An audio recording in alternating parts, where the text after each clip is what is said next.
What percentage of your current employees would you say are A players? What percentage? 50%, 30%, 60%, 22%? What percentage?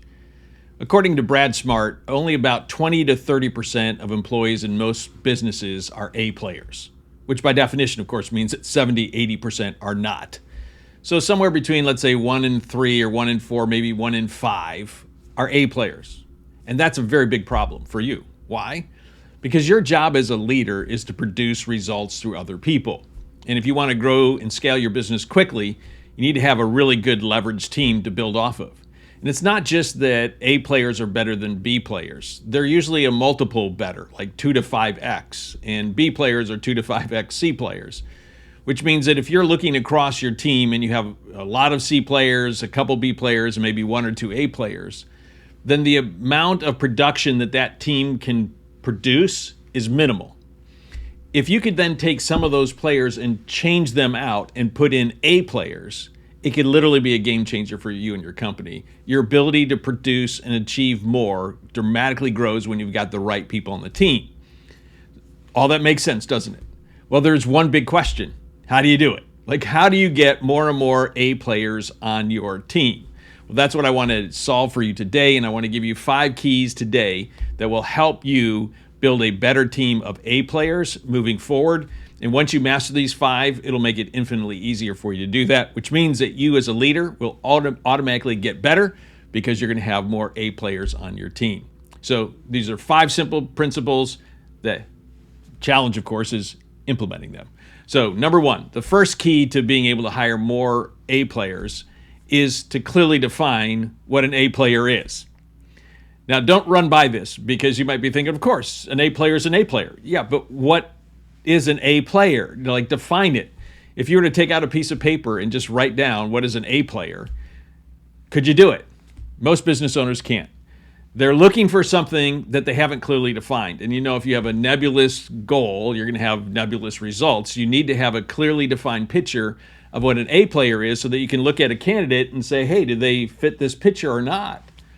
So if you were going to make a list, what would be on your list?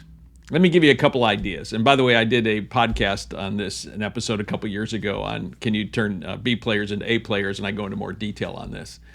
But somebody might say, well, an A player is somebody who's resourceful, meaning that instead of them coming and saying, how do I do this, they would just figure it out. Like you delegated the task to them and they're resourceful. They run into a problem. They try to figure it out on their own before they ever come to you. So it's like, hey, A players do that. They just kind of figure it out.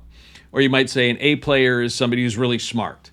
Now, of course, you may not. And as a company, you have to choose what an A player looks like. And what an A player in one company looks like and what it looks like in another company can be different.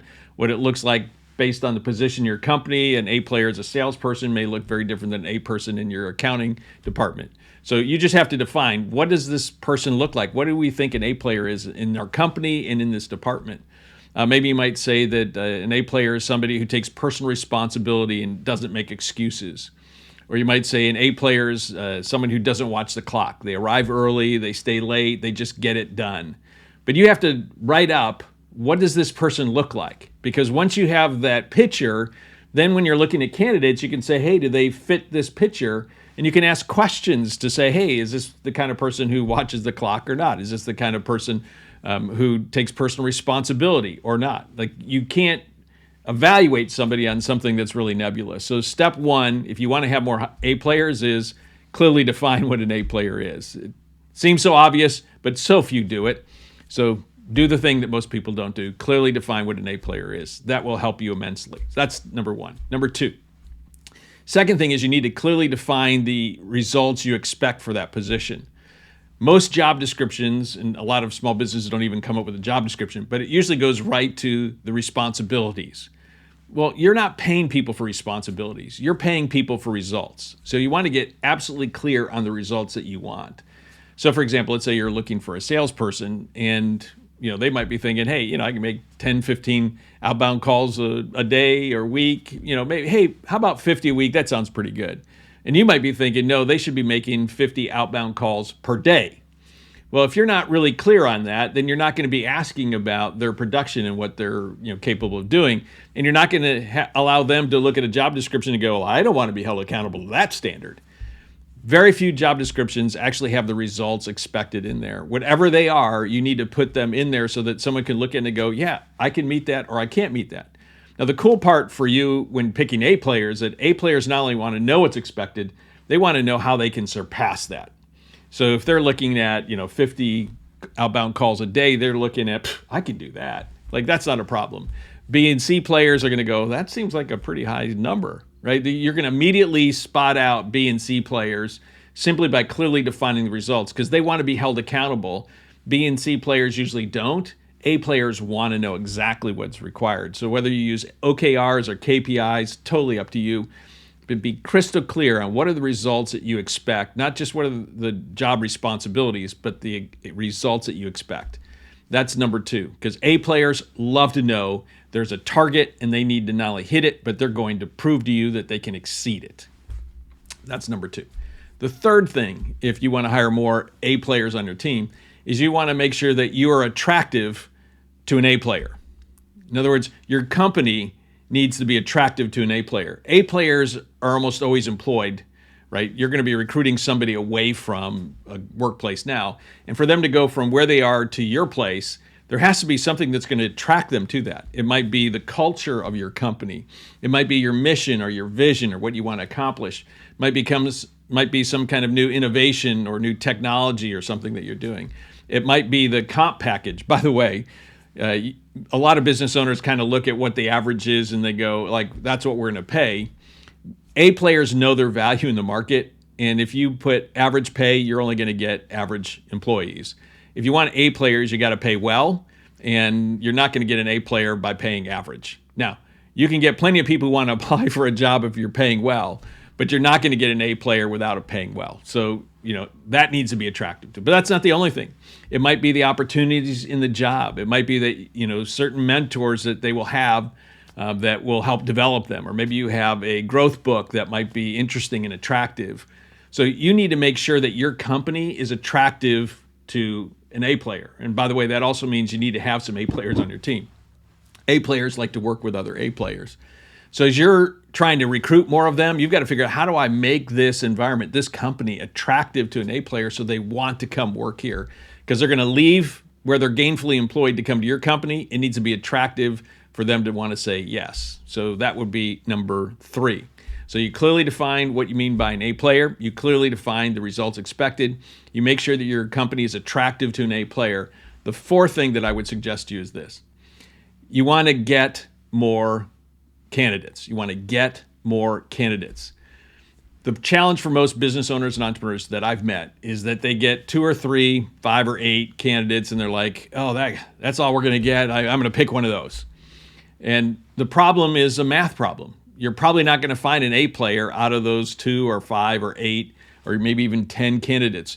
You need to get lots of candidates, more in the range of 40, 50, 60, 80, even 100 or more candidates. It's a numbers game. Out of all of those candidates, you'll probably find an A player, but it's hard to find an A player out of 2 or 5 or 8 candidates, which is what most small companies run into. So you just need to get more of them. And by the way, like I said, they're gainfully employed, so just going on to Indeed or other job boards and assuming that you're going to find the great candidates, probably not. You're going to have to reach out to people currently employed, and you're going to have to make an attractive offer, which is why step 3 was so important. But you need to figure out whatever that number is. Like you say, hey, we're not going to start evaluating until we get 50 candidates in.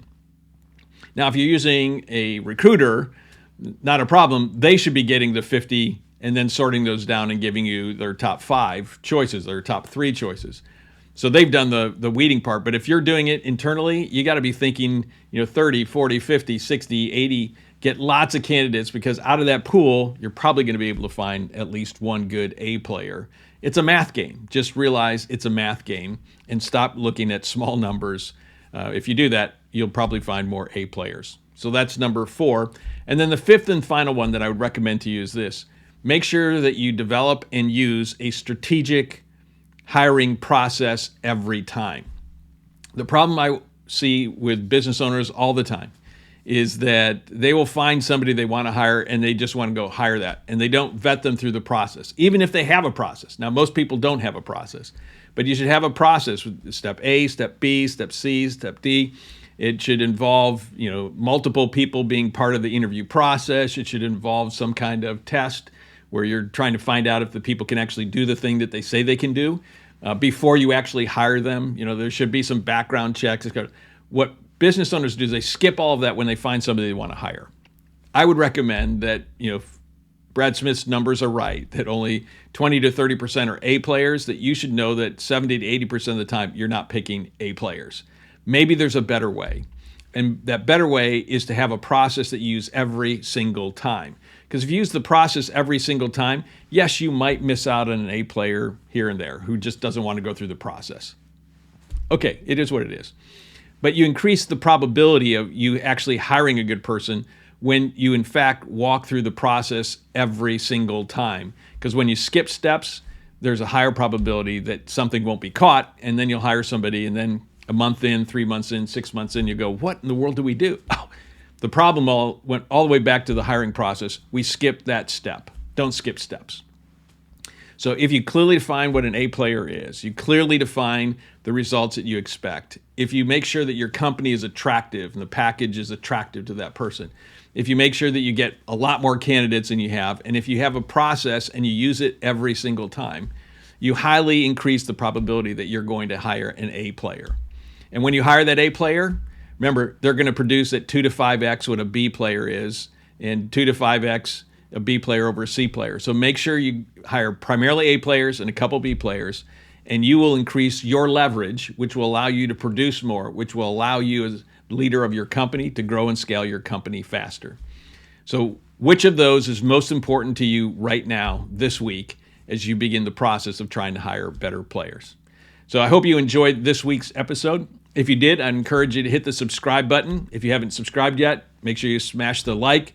And then come back next week as I will present to you another idea in Growth School that will help you grow and scale a self-operating business that can double every 12 to 36 months. So until our next episode, Bruce out.